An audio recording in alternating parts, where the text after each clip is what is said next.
दोस्तों, हानडान सुल्तान का जन्म 1574 में हुआ था। हानडान का जन्म ग्रीक के बोस्नियन में हुआ था।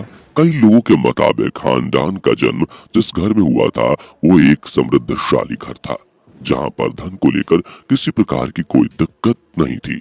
लेकिन परिस्थितियां खराब हुई और हानडान के माता पिता एक गृह युद्ध में मारे गए और उसके घर पर भी कुछ ताकतवर लोगों ने कब्जा कर लिया। ये देखकर हानडान वहां से भाग गई और मात्र 17 साल की उम्र में उसने महल में एक नौकरानी के रूप में काम करना शुरू कर दिया था।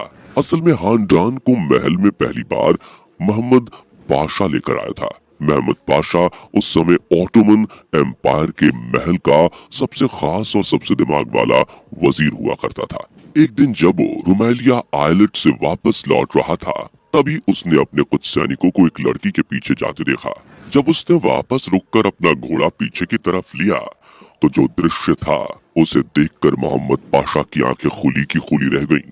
असल में एक लड़की जिसके कपड़े फटे हुए थे, उसका बदन बिल्कुल लाल था और ऑटोमन के ही कुछ सैनिक उसे इधर उधर छूने की कोशिश कर रहे थे। वो 16 साल की लड़की कोई और नहीं बल्कि हानडान सुल्तान थी। उसे देखकर मोहम्मद पाशा की आंखें खुली की खुली रह गईं, क्योंकि हानडान बहुत खूबसूरत थी। 6.5 फुट के तगड़े मोहम्मद पाशा को देखकर जो आदमी हानडान से बदसलूकी कर रहे थे वो तुरंत वहां से 9-11 हो गए। जिसके बाद मोहम्मद पाशा ने उसे अपने साथ घोड़े पर बिठाया और महल की तरफ चल पड़ा। दोस्तों, उस समय ऑटोमन की गद्दी पर मोहम्मद तृतीय का राज था। यहाँ पर आप थोड़ा ध्यान रखिएगा। मोहम्मद पाशा ऑटोमन का काबिल वजीर था और मोहम्मद तृतीय ऑटोमन का सुल्तान था। दोनों में अच्छी बनती थी। उसका एक कारण था कि मोहम्मद पाशा मोहम्मद तृतीय का ऐसा गुलाम था जो कि हमेशा उसके तलवे चाटता था। लेकिन उसके अलावा मोहम्मद पाशा काफी चालाक था, जो अपने दिमागी खेल के लिए जाना जाता था। वो सुल्तान को कई बार गुमराह करके ऑटोमन के राजकोष से ना जाने कितना खजाना ले चुका था। महल में जब वो हानडान को लेकर आया, तो सबसे पहले उसने हानडान को कुछ लड़कियों के हवाले किया और कहा कि इसे अच्छे से नहलाकर और तैयार करके ले आओ।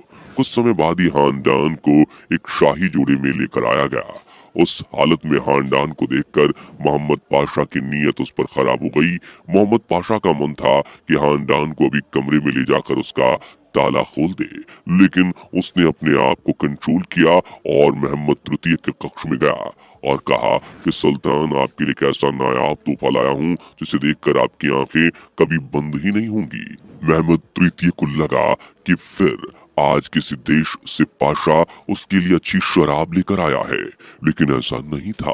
पाशा ने अब उसके कक्ष में प्रवेश किया और कहा कि सुल्तान, आप आंखें बंद करो।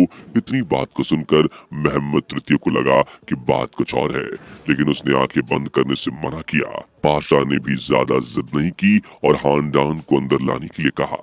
जैसे ही हानडान ने कक्ष के अंदर प्रवेश किया, तो हानडान को देखते ही मोहम्मद तृतीय यानी कि उस समय का सुल्तान अपनी बैठक से उठ गया और एक टक हानडान की तरफ देखने लगा।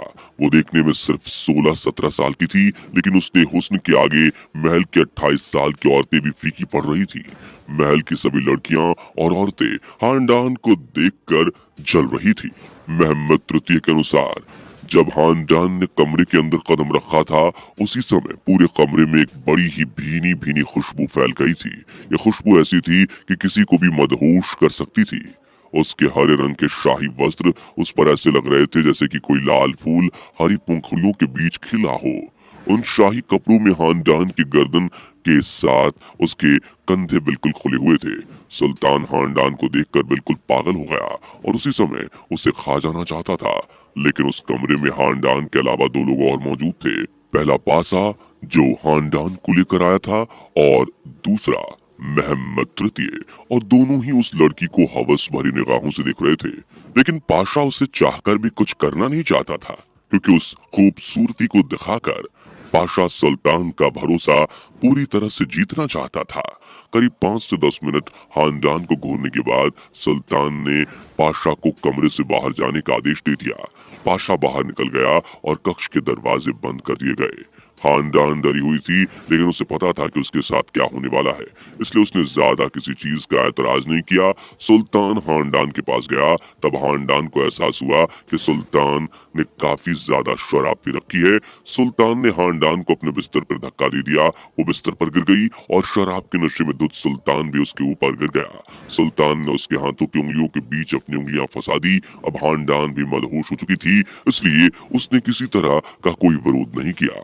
10 मिनट बीत गए, तभी खानदान को महसूस हुआ कि सुल्तान उसके ऊपर लेटा तो है, लेकिन उसके शरीर में कोई हलचल नहीं हो रही। खानदान भी कुछ देर तक शांत रही, लेकिन काफी देर तक हलचल ना होने की वजह से खानदान ने सुल्तान को अपने हाथों से हिलाया, लेकिन फिर भी कोई हलचल नहीं हुई।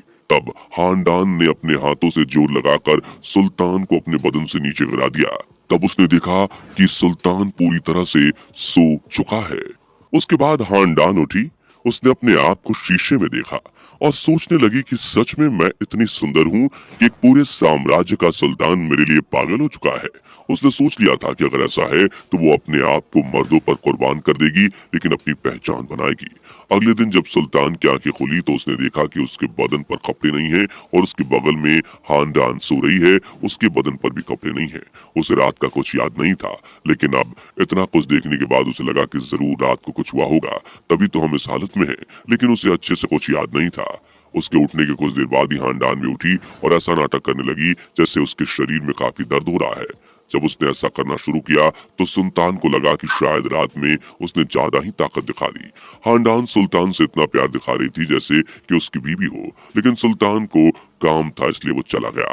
खानदान ने सोच लिया था कि कैसे भी अब इसे अपने वश में करना है, इसलिए खानदान पूरी तरह से सुल्तान से प्यार भरी बातें करती थी। रात में जब सुल्तान वापस आया तो उसने अपने कमरे में खानदान को देखा और गुस्से से लाल हो गया। वो कहने लगा कि वैश्याओं की जगह वहाँ हरम में है, तुम सुल्तान के कक्ष में कैसे हो? इस पर खानदान ने जवाब दिया कि कल रात को हम साथ थे। सुल्तान कहने लगा कि मैं हर रात एक अलग लड़की के साथ बिताता हूँ, तो क्या सबको अपने कमरे में रख लूं? तुम कोई सुल्ताना नहीं हो। इतना सुनते ही खानदान कमरे से जाने लगी, लेकिन महमद ने उसका हाथ पकड़ लिया और कहा कि आज रुको, पर कल से इस बात का ध्यान रखना। खानदान ये समझ चुकी थी कि उसके पास सिर्फ आज रात का समय है। कुछ देर तक को महमद ने कुछ नहीं किया। थोड़ी देर बाद खानदान ने अपने दूध जैसे गोरे बदन से अपने हुस्न की थोड़ी सी झलक महमद को दिखाई। महमद उतने में ही पागल हो गया। दोस्तों, एक औरत अगर चाहे तो अपने हुस्न के बल पर क्या कुछ नहीं कर सकती। ये बात खानदान को उस समय समझ आई। जैसे ही महमद खानदान को देखकर मदहोश हुआ तो उसने मौका देखते ही अपने हुस्न का जाम महमद को पिलाना शुरू कर दिया। उस रात खानदान ने महमद को सोने नहीं दिया और रात भर उसे अपने हुस्न के जाल में उलझा कर रखा। लेकिन अगले दिन सुबह ही महमद ने उसे महल का काम करने के लिए कह दिया। खानदान को समझ में नहीं आ रहा था कि आखिर इतना सब करने के बाद भी ऐसा कैसे हुआ। खानदान महलों के काम जैसे कि रानियों के कपड़े संभालना, उनके गहनों की देखरेख आदि काम करने लगी। जैसे ही उसे सुल्तान के चंगुल से आजादी मिली तो महमद पाशा उसके पास आया और उससे हाल चाल पूछे। खानदान ने हाँ में सर हिलाया और जाने लगी। तभी पाशा ने खानदान को एक थैली दी और कहा कि ये तुम्हारे लिए है, और कहकर चला गया। खानदान ने जब उसे खोलकर देखा तो उसमें बहुत सारे सोने के सिक्के थे, लेकिन इन सब चीजों से खानदान नहीं बहलने वाली थी। उसने उन्हें वापस कर दिया। पाशा ने कहा कि तुम चाहती क्या हो? तब उसने कहा कि मुझे साम्राज्य की सुल्ताना बनना है। पाशा समझ गया था कि अब इसे कैसे बिस्तर पर लाना है। खैर, रात हुई। कुछ सैनिक खानदान का नाम पुकारते हुए आए और कहा कि सुल्तान ने बुलाया है। इतना सुनते ही उसकी आंखें चमक गईं। वो रात में ही चली गई। ऐसा कई दिनों तक चलता रहा। कुछ दिनों बाद पता चला कि खानदान माँ बनने वाली है। खानदान हरम की पहली लड़की थी जो कि महमद के बच्चे की माँ बनने वाली थी। महमद ने भी उस खबर के बाद उससे निकाह कर लिया। महमद पाशा खानदान को चाहने लगा था क्योंकि वो उसके बदन से काफी आकर्षित हो चुका था, लेकिन जिस दासी को वो लेकर आया था अब वो सुल्ताना हो चुकी थी, इसलिए उस पर नजर रखना बेकार था। फिर कुछ दिनों तक कहानियां ऐसी ही चलती रहीं। खानदान ने अपने पहले बच्चे को जन्म दिया और 2 महीने बाद वो फिर से गर्भवती हो गई। ऐसा करते करते खानदान ने 5 बच्चों को जन्म दिया। लेकिन अचानक एक दिन महल में हाहाकार मच गया जब लोगों को पता चला कि सुल्तान यानी मोहम्मद तृतीय की अचानक मृत्यु हो गई है। मृत्यु बहुत संदिग्ध हालातों में हुई थी, लेकिन उसके बाद खानदान अकेली हो गई थी। उसका बड़ा बेटा अहमद प्रथम अभी इस लायक नहीं था कि वो गद्दी संभाल सके, लेकिन वो चाहती थी कि उसका बेटा ही ऑटोमन का सुल्तान बने। इसलिए खानदान ने अहमद प्रथम को सुल्तान बनाए जाने की घोषणा कर दी। उसे समझ नहीं आ रहा था कि अब राज कैसे चलेगा, क्योंकि उसे राजनीति की इतनी समझ नहीं थी और बेटा उसका बहुत छोटा था। तभी उसके दिमाग में एक बात आई और उसने रात के समय अपने कक्ष में अहमद पाशा को बुलाया। पाशा जब खानदान के कक्ष में पहुंचा तो उसे खबर भी नहीं थी कि उसे क्या देखना पड़ेगा। असल में जब पाशा खानदान के कक्ष में पहुंचा तो उसने देखा कि खानदान एक जालीदार कपड़े में उसका इंतजार कर रही थी। वो जालीदार कपड़ा ऐसा था कि उस कपड़े के बाहर से उसका गोरा बदन साफ दिख रहा था। और आपको बता दी कि खानदान को अपने पति के मरने का कोई दुख नहीं था। पाशा ने जैसे ही खानदान को देखा तो उसे पुराने दिन याद आ गए, जब वो खानदान को देखकर आहें भरा करता था। अब दोस्तों, मर्द तो मर्द ही होता है, वो भले कहीं का हो। उसने खानदान के बदन को घूरना शुरू किया। खानदान ने अचानक कक्ष का दरवाजा बंद कर दिया और उसे अपनी छाती से लगा लिया। ये देख पाशा से भी रुका नहीं गया और उसने भी अपना काम शुरू कर दिया। उसने चाबी को ताले में घुसाकर कई देर तक कड़ी मेहनत की और थोड़ी देर तक वो एक दूसरे में खोए रहे। और जब दोनों फ्री हुए तो खानदान ने कहा कि तुम्हें अहमद प्रथम यानी कि उसके साथ सुबह से शाम तक रहना है, उसके सारे कामों में उसकी मदद करनी है, उसे इधर उधर के लोगों से मिलने से बचाना है। अगर तुम ऐसा करोगे तो रोज रात को मेरे कमरे के दरवाजे तुम्हारे लिए खुले रहेंगे। पाशा रोज यही करता था, लेकिन उसने दिमाग लगाया और अहमद प्रथम को उनकी माँ के खिलाफ भड़काने लगा। रोज रात को तो वो खानदान के साथ समय बिताता ही था। वो रोज खानदान को ऐसा मजा देता था कि खानदान को अब पाशा की लत लग चुकी थी। जिस रात पाशा नहीं आता था उस रात खानदान पागल हो जाती थी, लेकिन खानदान को नहीं पता था कि यही पागलपन उसकी जान का दुश्मन बनेगा। और वो दिन भी आ गया। एक रात पाशा ने खानदान को जहर देकर मार दिया। खानदान का जीवन जितना संघर्षों से भरा था, उसकी मौत उतनी ही आसानी से हो गई। तो दोस्तों, ये है ऑटोमन एम्पायर क्वीन खानदान की कहानी, जो किसी फिल्मी कहानी से कम नहीं है। आपको कैसी लगी नीचे कमेंट करके जरूर बताएं। जाने से पहले वीडियो को लाइक शेयर जरूर कर दें और ऐसी और वीडियोस के लिए इस चैनल को सब्सक्राइब और बेल नोटिफिकेशन को भी जरूर ऑन कर लें। धन्यवाद।